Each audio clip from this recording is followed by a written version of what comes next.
오늘 이 시간 우리에게 주시는 하나님의 말씀은 신약 성경 사도행전 16장 1절에서 5절까지의 말씀입니다. 사도행전 16장 1절에서 5절까지의 말씀입니다. 신약 성경 215쪽이 있습니다. 신약 성경 215쪽 사도행전 16장 1절에서 5절까지의 말씀입니다. 하나님의 계시의 말씀을 한 절씩 교독합니다. 바울이 더베와 루스드라에도 이름에 거기 디모데라 하는 제자가 있으니 그 어머니는 믿는 유대 여자요 아버지는 헬라인이라. 형제들에게 칭찬받는 자니 바울이 그를 데리고 떠나고자 할새 그 지역에 있는 유대인으로 말미암아 그를 데려다가 할례를 행하니 이는 그 사람들이 그의 아버지는 헬라인인 줄 다 알미러라.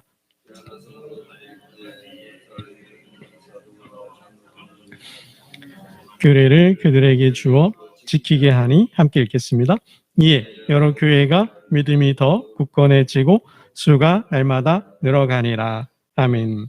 기도드리겠습니다. 하나님 아버지, 이제 하나님 보좌 앞에 엎드렸습니다. 주님의 말씀을 기다립니다. 그 말씀이 우리의 영혼을 살아나게 하여 주옵소서. 그 말씀이 어두운 마음을 밝히게 하여 주옵소서. 그 말씀이 절망 가운데 빠진 영혼들에게 소망을 주시옵소서. 그 말씀이 병든 몸을 고치는 치유의 능력으로 나타나게 하여 주옵소서. 그 말씀이 코로나 시대를 살아내는 능력의 힘 있는 지혜의 말씀이 되게 하여 주옵소서. 아프고 슬프고 외로운 하나님의 백성들을 그 말씀으로 위로하시고 싸매어 주시고 치료하여 주실 줄 믿사옵고 우리 주 예수 그리스도 이름으로 감사드리며 기도드리옵나이다. 아멘. 오늘 본문의 초점은, 오늘 본문의 말씀의 초점은 사도 바울이 디모데를 데리고 떠난다라는 겁니다. 바울이 디모데를 데리고 간다라는 부분이 이제 초점입니다. 그러니까 디모데는 바울과 동행합니다. 디모데야, 나와 함께 가지 않겠니? 나와 동행하지 않겠니? 나와 함께 동역하지 않겠니? 나와 함께 그리스도의 복음으로 하나님 나라를 세우지 않겠니? 라는 바울의 제안에 디모데가 동의한 거죠. 그리고 함께 동행하는 겁니다. 동역하는 거죠. 여러분 가만 생각해 보면 이 결단이 쉬운 결단일까요? 그렇지 않다라는 겁니다. 이 바울의 제안에 선뜻 동의하는 것이 결단코 쉽지 않다라는 거예요. 여러분 결혼이 쉬운 일인가요? 사랑하는 남자와 여자를 만나서 결혼하는 거 이것도 쉽지 않잖아요. 정말 사랑하니까 결혼하는데 그 과정이 쉽지 않아요. 그렇죠? 여러분 참 동맹하는 것이, 합당하는 것이 이게 쉬운 일인가요? 정말 어렵잖아요. 당과 당이 합당한다? 이게 쉬운 일이 아니거든요. 우리 한번 같이 일해보지 않을래? 우리 같이 한번 회사 세워보지 않을래? 우리 동업해보지 않을래? 우리가 합작해서 동업해서 기업을, 회사를 차려보지 않겠니? 여러분 이게 쉬운가요? 동업? 이게 쉽지 않잖아요. 어떤 정치적인 동맹을 하면 그에 따라오는 어떤 지분이 있어요. 그렇죠? 어떤 자리를 차지할 수 있어요. 우리가 동업을 해서 회사를 설립하고 기업을 설립하면 어떤 지분이 있어요. 주식을 받게 돼요. 근데 이 바울의 제안은 어떤 제안이에요? 어떤 지분이 있는 게 아니에요. 보장되어 있는 게 아니에요. 아무 이익도 없어요. 그러하기에 결단하기가 더 어렵다라는 거예요.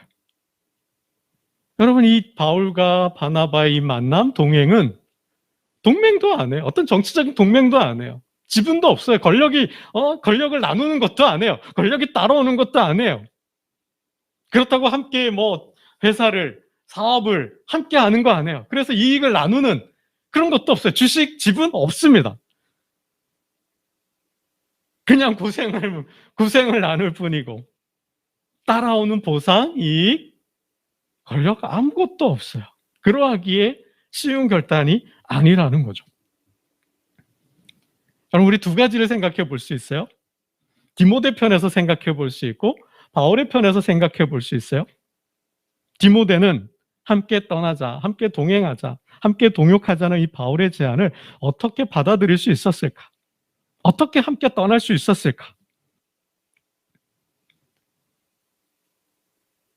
여러분, 그와 함께하면, 바울과 함께하면 출세할 수 있나요? 바울과 함께하면 어떤 성공이라는 것이 따라오나요? 그런 게 없다라는 거. 그런 삶하고는 다른 삶이에요. 정말 디모데는 어떤 생각으로 무슨 마음을 가지고 이 바울의 제안을, 이 바울의 동행을, 이 바울의 동역을 받아들였을까? 정말 지긋지긋해 못 살겠다. 이 총구석에서는 더 이상 못 살겠다. 이때 사도 바울 선생님과 함께하면서 고향을 한번 탈출해보자. 세상 밖으로 한번 나가보자. 그런 마음일까요? 정말 이름도 없는 작은 촌에서 아무런 희망도 없으니까, 아무런 가망도 없으니까 지긋지긋하니 보이는 건 산밖고 들밖에 없고 송아지밖에 없으니 고향을 탈출해야지, 고향을 떠나야지, 그런 마음일까요? 아니면 사도 바울 선생이 지금 세계 여행을 다니고 있으니 그와 함께하면 세상에 여행을 볼 수 있겠다. 사도 바울 선생님과 한번 세상 유랑을 다녀봐야 되겠다. 어떤 세상을 즐기려고 하는, 세상의 아름다운 도시와 아름다운 풍경과 아름다운 자연을 보기 위해서 지금 여행을 떠나는 것까요? 그런 마음, 그런 기분일까요? 그런 마음이라면 떠날 수 없다라는 거죠. 어떤 출세를 생각하고 성공을 기약하고 여행을 다니는 지긋지긋해서 고향을 떠나는, 탈출하는 그러한 마음이라면 떠날 수 없다는 거예요. 여러분, 제자들에게서 보았잖아요. 제자들이 어땠어요? 제자들이 그러한 마음으로 주님을 따라다녔다? 다 도망갔잖아요. 다 떠났잖아요. 배신하고. 주님과 함께하면, 주님을 따라다니면 주님의 나라가 세워지니 그때 힘을 얻는다는 거죠. 자리를 얻는다는 거죠. 내가 유명해진다라는 거예요. 그런 마음으로 제자들은 주님을 따랐다라는 거죠. 여러분, 제자의 길, 성도의 길은 그런 세상 자랑과는 아무런 관련이 없습니다. 세상 자랑을 목적으로 결단한다면, 동행하고 동역한다면 오히려 고생밖에 없다. 오히려 떠날 수밖에 없다는, 그것은 제자들이 이미 말해주고 있다라는 것입니다. 여러분, 이 길을, 제자의 길, 성도의 길은 영광의 길이 아니에요. 승리의 길이 아니에요. 출세, 성공, 이것과는 아무런 상관이 없습니다. 주님이 체포되고 재판을 받고 골고다 언덕을 오르고 그 십자가에 못 박히는 순간 제자들은 다 도망갔잖아요. 주님이 아니라, 하나님 나라가 아니라 주님을 통한 영광과 승리와 영예와 출세와 성공을 생각한다면 우린 고난 앞에 좌절할 수밖에 없고 절망할 수밖에 없고 결국은 떠나게 되어 있다는 거죠. 여러분, 성도의 길, 제자의 길은 오직 은혜로 가는 길입니다. 오직 주님과 하나님 나라만 보고 가야 된다는 거예요. 밭에 가는 농부가 쟁기질을 하면서 앞을 봐야지 뒤를 보면, 자를 보면, 우를 보면 어떻게 돼요? 밭에 갈 수 없다라는 거죠. 그러하기에 뒤를 돌아보는 자는 합당하지 않다. 주님 말씀하셨어요. 여러분, 디모데는 정말 무엇을 보았을까요? 바울의 능력. 1차 선교 여행 때 루스드라에 왔잖아요. 디모데는 루스드라 사람이에요. 루스드라에서 바울의 능력을 봤어요. 어떤 능력? 걷지 못했던 자, 안진뱅이, 나면서부터 걷지 못했던 자를 걷게 했어요. 뛰게 했어요. 그 바울의 능력을 봤어요. 아니, 그 전부터 바울의 이름은 유명했어요. 기적자예요. 표적자예요. 그를 통해 많은 능력이 나타났고 병자들이 고침을 받았어요. 그 능력을 보고 따랐을까요? 여러분, 바울이 얼마나 학식이 높아요? 헬라와 유대의 철학을 섭렵했어요. 대학자 가말리엘의 수제자잖아요. 그건 탁월한 지식을 가지고 있어요. 어떤 그런 학식과 덕망 때문에 따라갔을까요? 여러분, 사도 바울을 누가 파송했어요? 안디옥 교회가 파송했어요. 세계적인 교회예요. 예루살렘과 쌍벽을 이루는, 정말 예루살렘과 어깨를 나란하는 대교회예요. 그 교회의 사도예요. 그 교회의 목회자예요. 그 권력을 보고 그를 따라가면 나도 사도 바울처럼 그런 위대한 사도가, 위대한 교회를, 위대한 인생을 살 수 있겠다. 그거 보고 갔을까요? 여러분, 그것 보았다면, 그것 때문이라면 갈 수 없다라는 거예요. 할 수 없다라는 겁니다. 여러분, 디모데는 바울 뒤편에 있는, 바울 뒤에 숨어 계신 그 고난과 영광 뒤에 있는 하나님 나라를 보았다라는 겁니다. 여러분, 주님의 길, 이 동역과 이 동행은 하나님 나라를 보지 않으면 갈 수 없는 길이라는 거예요. 여러분, 1차 선교 여행에서 루스드라에서, 아니 그 1차 여행 길에 사도 바울이 능력만 있었나요? 영광만, 승리만 있었나요? 아니잖아요. 그가 가는 곳마다 대적이 있었잖아요. 대적하는 사람들이 있었어요. 그가 가는 곳마다 소동이 일어났어요. 그가 가는 곳마다 사람들이 돌을 들었어요. 능력이 있지만, 영광과 명예가 있고 사람들이 알아주는 인기가 있었지만, 그 이면에 다른 한편에 뭐가 있어요? 고난이 있었고 모욕이 있었고 대적이 있었다라는 거예요. 여러분, 이게 저울질이 고난이 클까? 승리가 클까? 영광이 클까? 절망이 클까? 여러분, 이거 따졌을까요? 그렇게 따져가지고는 못한다라는 거예요. 여러분, 디모데가 어떻게 회심했을까요? 1차 선교여행 때 제자가 됐어요. 16장 1절 말씀을 한번 보겠습니다. 16장 1절 함께 봅니다. 시작. 바울이 더베와 루스드라에도 이름에 거기 디모데라 하는 제자가 있으니 그 어머니는 믿는 유대 여자요 아버지는 헬라인이다. 이미 제자예요. 이미 제자가 됐어요. 1차 선교여행 때 제자가 된 거예요.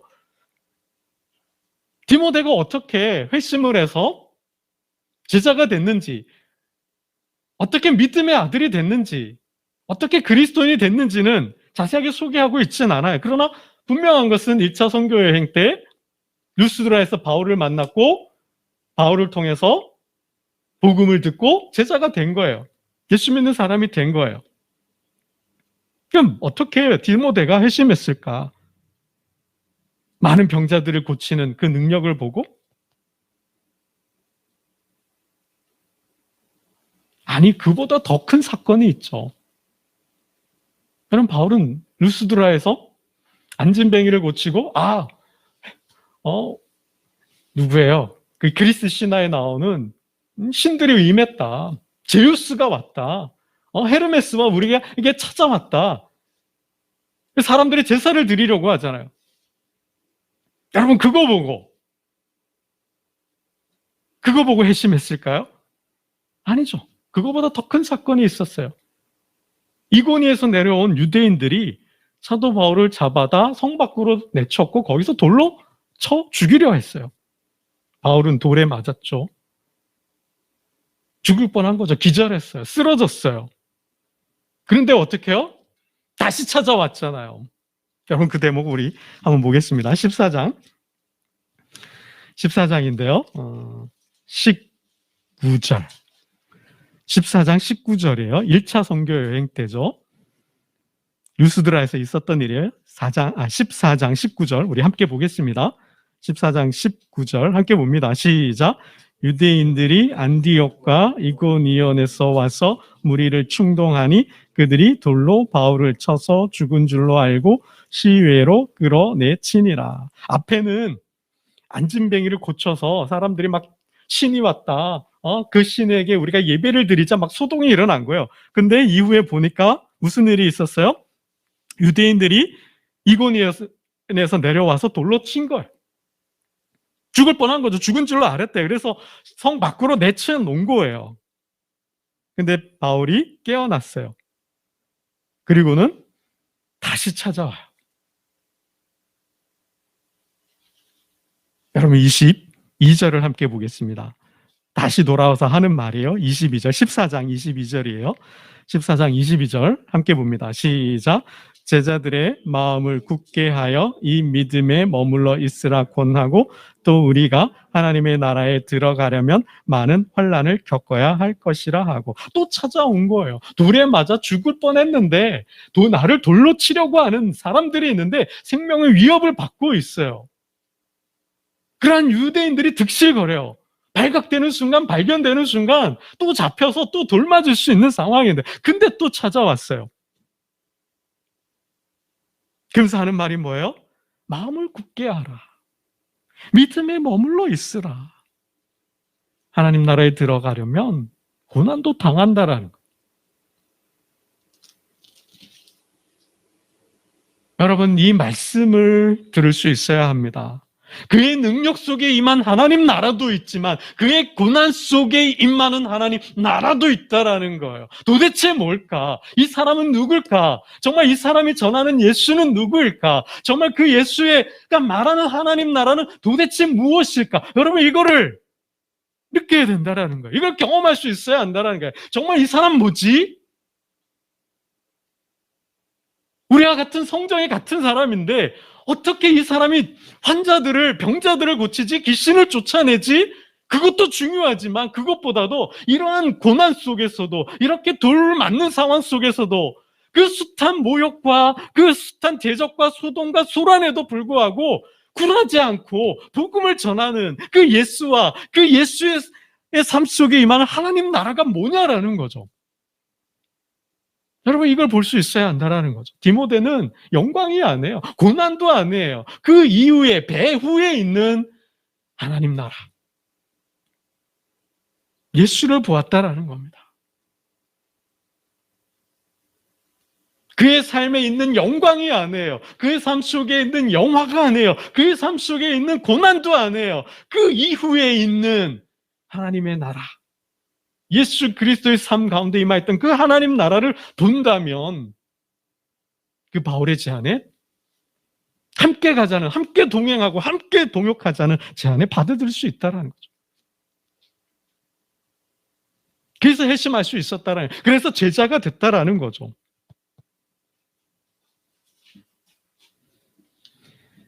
여러분 동역은 돈을 위해서도 아니에요.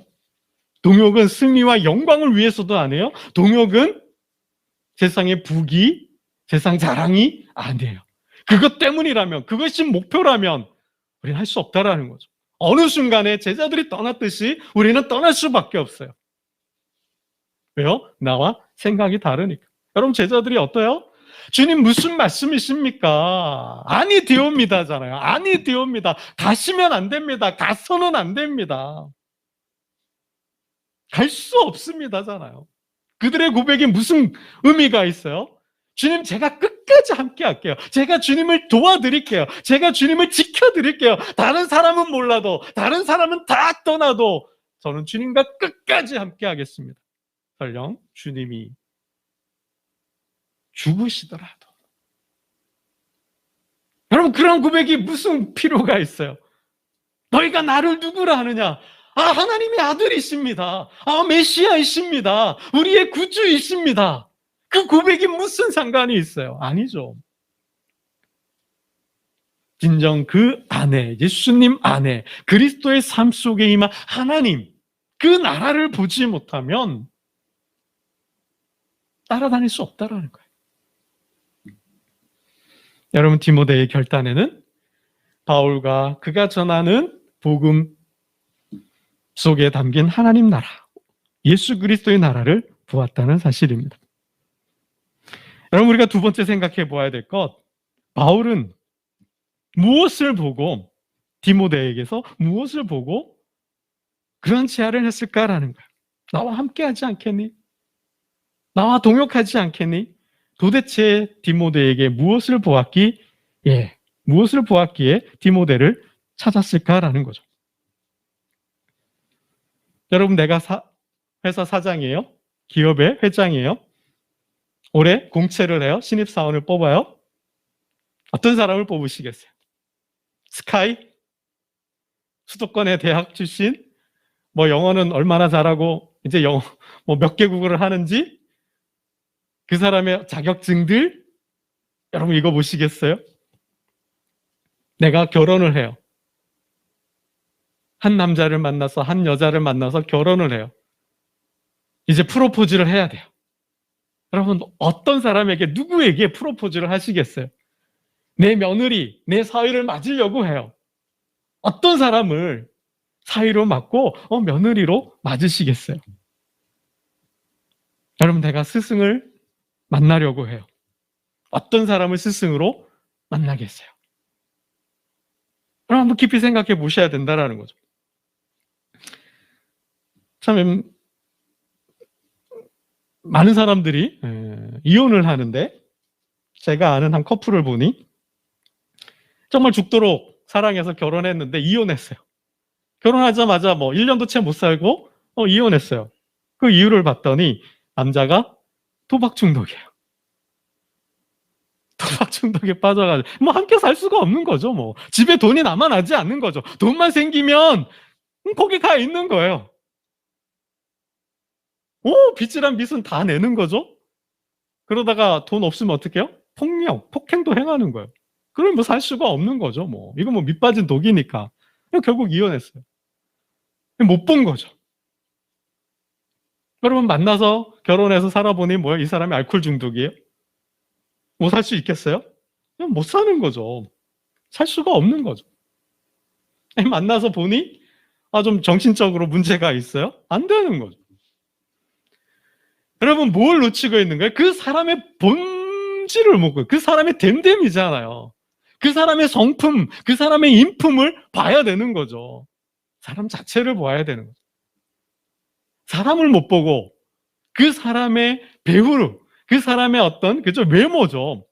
그 사람의 조건이죠. 돈, 연봉, 올해 1년 연봉이 얼마냐? 이거 보고 그 사람이 집은 몇 평인지, 그 사람의 집안은 어떤지, 여러분 그 사람이 어떤 학교 출신인지, 여러분 이거 보고 결혼해요? 그것만 보면 어떻게 됩니까? 금고 다치는 거죠. 가장 중요한 것은 뭐예요? 믿음이죠. 1순위는 분명 믿음일 거예요. 그러나 2순위는 뭘까요? 인품, 성품을 봐야 한다는, 그 사람의 됨됨이를 볼 줄 알아야 된다는 거죠. 그것이 아니라 그 사람이 가지고 있는 자격, 조건, 외모를 본다면 그것 때문에 망하는 거죠.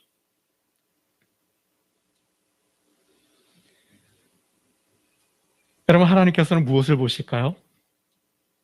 오늘 본문에 바울이 디모데에게 그 길은 영광의 길도 고난의 길도 아니에요. 그 사역을 감당해야 되는데, 그 동역해야 되는데, 그 동역의 조건으로 무엇을 보았을까라는 거죠. 2절 말씀이 포인트예요. 우리 2절부를 함께 보겠습니다. 2절입니다. 2절 함께 봅니다. 시작. 디모데는 루스드라와 이고니온에 있는 형제들에게 칭찬받는 자니. 뭘 봤어요? 칭찬받았대요. 디모데는 칭찬받는 사람이라는 거예요. 많은 사람들이 칭찬한다라는 거예요. 루스드라뿐만 아니라 어디에서도요? 이고니온까지. 루스드라와 이고니온은 한 30km 정도 거리 차이가 난대요. 30km 떨어져 있는 곳에 이고니온이 있대요. 근데 그의 칭찬이 그 디모데라는 사람이 어디까지? 이고니온까지 알려져 있는 거예요. 이고니온에서도 디모데 하면 다 안다라는 거죠. 사람들이 그를 칭찬한다라는 거예요. 여러분, 우리는 어떤 사람을 칭찬해요? 어떤 사람 칭찬해요? 쉽게. 나한테 인사 잘하면. 그죠? 기본적으로 인사 잘하면. 예의 바르고, 그죠? 공손하고 겸손하면, 이 사람, 잘하네, 착하네, 칭찬해요. 그럼 또 어떻게 칭찬해요? 우리가 학교 다닐 때, 제 기억에 남는 거는 늘 이러한 말씀이 있었어요. 품행이 방정맞아. 아니, 그때 어렸을 때 품행이 방정맞는데 왜 상을 주지? 이렇게 생각을 했었는데, 이게 뭐예요? 품행이 방정맞다는 게 뭐예요? 바르고 정직하다라는 거예요. 올바르다라는 거예요. 그래서 상을 주는 거예요. 그럼 어떤 사람이 칭찬받고 상을 받아요? 선행을 많이 할 때, 그죠? 선행을 많이 할 때, 구제 많이 할 때, 우리는 칭찬하잖아요. 여러분, 성경에서 주님이 칭찬하셨던 자들, 하나님이 칭찬하셨던 자들을 보면 대표적으로 10장, 사도행전 10장에 나오는 고넬료 가족을 보면 하나님께서 칭찬하셨어요. 그죠? 막 천사도 보내잖아요. 그래서 베드로를 만나기도 하고 하는데 뭘 칭찬해요? 하나님을 경외했다 그랬어요. 하나님을 경외하고 많은 사람들을 구제했다 그랬어요. 백성을 많이 구제했다 그랬어요. 그리고 뭐요? 항상 하나님께 기도했다. 하나님을 사랑하고 뭐요? 성도를 사랑한 거예요. 교회를 사랑한 거예요. 이름이 알려지지 않은 백부장은 어떻게 해요? 유대인인데 그 종이 죽어가요. 병이 들어 죽어가요. 그를 치료해요. 그를 살리려고 해요. 주님께 나아오잖아요. 뿐만 아니라 유대인들을 위해서 회당을 지어줘요. 여러분, 이거죠. 여러분, 예루살렘 교회에 문제가 생겼어요. 구제로 서로 다툼이 분열이 되었어요. 왜 누구는 주고 왜 누구는 안 주냐 막 서로 싸우는 거예요. 이 문제를 해결하기 위해서 주님은 베드로는 사도들은 예루살렘 교회는 뭐요? 7 집사를 택하게 해요. 이 문제를 해결할 수 있는 7 집사를 뽑는데 어떤 사람들이에요? 그 조건이 있죠. 그 조건이 뭘까요? 믿음과 성령이 충만한 자. 여러분 6장 3절 한번 보겠습니다. 사도행전 6장 3절. 예. 한번 요거는 알아두면 좋으실 것 같아요. 기억해두면. 이 문제, 구제 문제로 교회가 분열하게 생긴 거죠. 다툼이, 싸움이 일어났어요. 분쟁이 일어났는데 이 다툼을 해결하기 위해 7 사람을 택했는데 어떤 사람들을 뽑았는지 사도행전 6장 3절입니다. 6장 3절 함께 봅니다. 시작.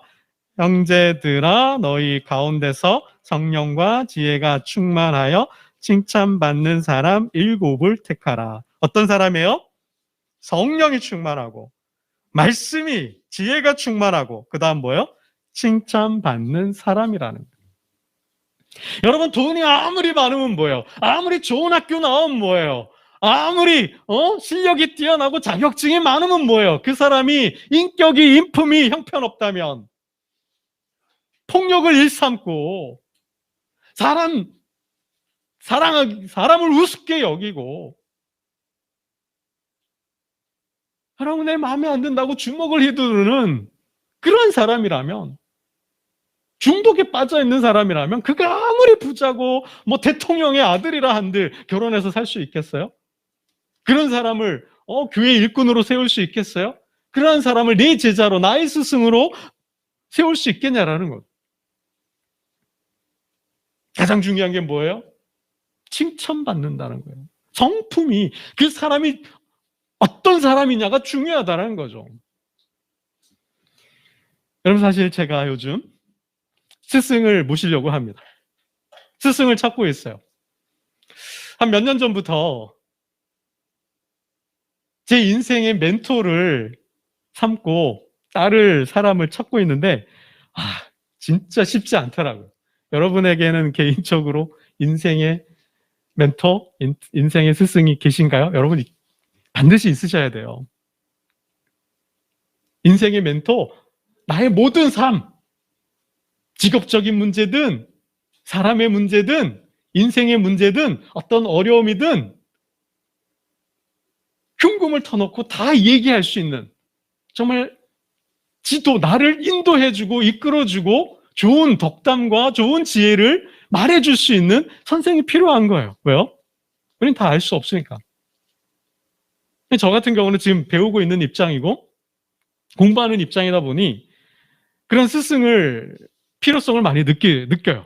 그래서 인생의 스승을 찾고 있는데 집사람하고 막 논의 상의하고 있는데 어떤 사람 물망에 오른 분은 몇 분 계세요. 저의 목회와 또 제 학업과 학문과 또 그 모든 것을 아울러서 종합해서 인생을 만들어갈 수 있는, 상의할 수 있는, 논의할 수 있는 스승을 이끌어줄 수 있는 스승을 찾는데 물망에 오른 분들은 몇 분 계셔요? 뭐 실력적으로 능력으로 뭐 탁월한 분들이에요. 이제 고민되는 것은 인품이죠. 인품. 과연 이분이 어떤 사람일까? 이 부분이 많이 걸리는 거예요. 하여튼 기도 중에 있는데 여러분 그렇죠.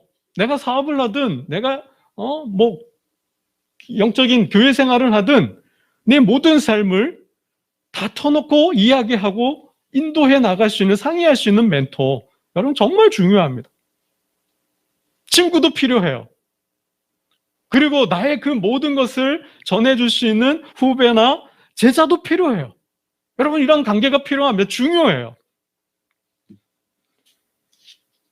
여러분 바울은 무엇을 보았을까요? 그는 칭찬받는 사람이라는 거죠. 여러분 하나님이 사울을 패하고 다윗을 택했어요. 그때 무엇을 보셨을까요? 사무엘을 보내요. 사무엘아, 이새의 집에 내가 예선한 자가 있다. 내가 이미 뽑아놨어. 너는 가서 기름만 부어. 딱 갔더니 장자 엘리압을 봤어요. 어때요? 마음에 쏙 든 거예요. 마음에 쏙 들었어요. 정말 한눈에 보기에도 왕감이라. 얼굴도 잘생기고 키도 원출하고 귀골이 장대해요. 딱 한눈에 보기에도 블레셋으로부터 주변의 모든 민족으로부터 이스라엘을 지켜낼 그런 장군 왕감이에요. 그에게 기름을 부으려고 해요. 그때 하신 하나님의 말씀이 뭐예요? 너는 왜 외모를 보느냐라는 거죠. 너는 왜 외모를 보냐라는 거예요. 왜 마음을 보지 않고, 왜 중심을 보지 않고, 왜 외모를 보느냐라는 거죠. 그가 아니다라고 하나님 말씀하셨어요. 그리고 누구예요? 다윗이죠. 왜 다윗이었어요? 내 마음에 합한 자라 그랬죠. 하나님은 외모가 아니에요. 그가 키가 얼마고 그가 얼마나 잘생겼고 어느 학교 출신이고 얼마나 실력이 능력이 탁월한지 그게 아니죠. 여러분 그러한 조건으로 본다면 다윗보다 훌륭한 사람이 얼마나 많습니까? 골리앗 같은 장수가 얼마나 많아요? 좋은 학교, 좋은 능력, 좋은 외모, 키. 여러분 다윗을 능가하는 사람은 굉장히 많아요. 하나님 그거 보신 게 아니었다는 거예요. 뭘 보셨어요? 마음. 다윗의 마음. 여러분 다윗의 마음이 어때요? 다윗의 주변에 어떤 사람들이 있었어요? 환난 당한 자, 빚진 자, 마음이 원통한 자. 삶을 사는데 고통스러워 힘들어. 오갈 데 없는 사람들, 그 사람들을 받아주고 그 사람들과 함께하고 그 사람들의 마음을 위로해줬다라는 거예요. 다윗이 그런 사람이라는 거죠. 사람을 아는 사람, 사람을 위로해줄 줄 알고 사람을 도와줄 줄 알고 사람을 격려하고 지지하고 세워줄 수 있는 사람, 저들의 아픔을 알고 아픔을 감싸줄 수 있는 사람이 다윗이었다라는 거예요. 당연히 하나님을 사랑했죠. 골리앗 앞에 뭐 가지고 나가요? 믿음 가지고 나가죠. 하나님 이기게 하실 줄로 믿습니다. 저자의 목을 베어오게 하실 줄 믿습니다. 싸워 승리하게 할 줄 믿습니다. 믿음으로 나아가죠. 그것만이 아니라는 거예요. 뭐예요? 사람을 사랑하는 마음. 여러분 그는 동물도 사랑하잖아요. 동물도 자기 목숨 걸고 구해오잖아요. 여러분 지난주 수요일 설교가 뭐예요? 악을 선으로 갚다잖아요. 다윗 악을 선으로 갚았어요. 여러분 사울 왕이 그의 집안이 나에게 어떻게 했어요? 그 사울 왕 때문에 내가 당한 고통을 생각하면 멸문지화를 시켜야죠.